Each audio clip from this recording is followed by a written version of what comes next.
اللہ کے نبی نے کہا، صحیح بخاری کی حدیث ہے، ان کا دودھ اور ان کا پیشاب پیو۔ وہ چلے گئے، انہوں نے دودھ اور پیشاب پیا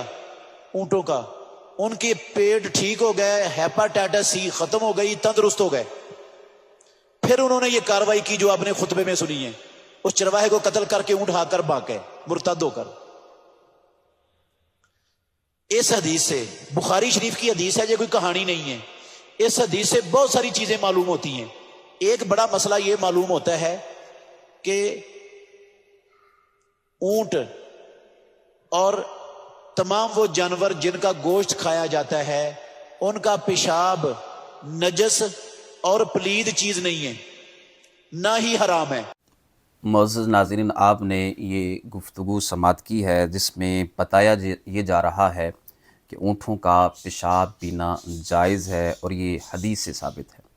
آج ہم اس حوالے سے گفتگو کریں گے کہ اونٹ کا پیشاب پینا جائز ہے یا جائز نہیں ہے، اور یہ جو حدیث بیان کی جاتی ہے اس کا معنی و مفہوم کیا ہے۔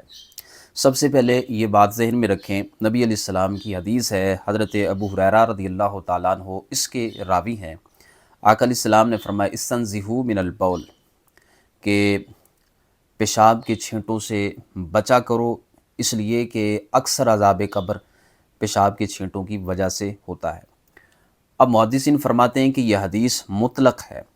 اس میں انسانوں کا پیشاب اس سے بھی بچنے کا حکم ہے، اس میں جانوروں، چاہے وہ حلال جانور ہوں یا حرام جانور ہوں،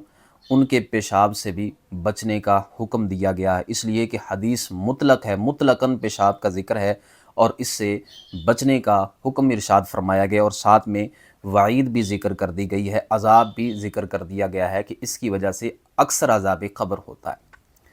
اب دوسری بات، اس حدیث کا معنی و مفہوم کیا ہے جس میں نبی علیہ السلام نے اونٹ کا پیشاب اور اس کا دودھ پینے کا حکم ارشاد فرمایا۔ یاد رکھیں، یہ حدیث تو موجود ہے،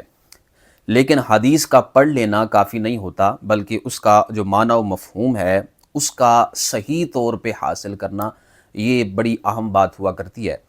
محدثین نے فرمایا کہ اس حدیث کا معنی یہ ہے کہ نبی علیہ السلام کو وحی کے ذریعے سے یہ خبر دے دی گئی تھی کہ یہ جو لوگ ہیں، یہ جو قبیلے والے ہیں، یہ جس بیماری کے اندر مبتلا ہیں، ان کی بیماری کی جو شفا ہے اونٹ کے پیشاب کے اندر اسے منحصر کر دیا ہے، کسی اور چیز سے انہیں شفا نہیں حاصل ہوگی، یہ اللہ تعالیٰ کی طرف سے ہی جو شفا دینے والا ہے، اس مالک نے محبوب علیہ السلام کو وحی کے ذریعے سے یہ آگاہ فرما دیا کہ ان کی جو شفا ہے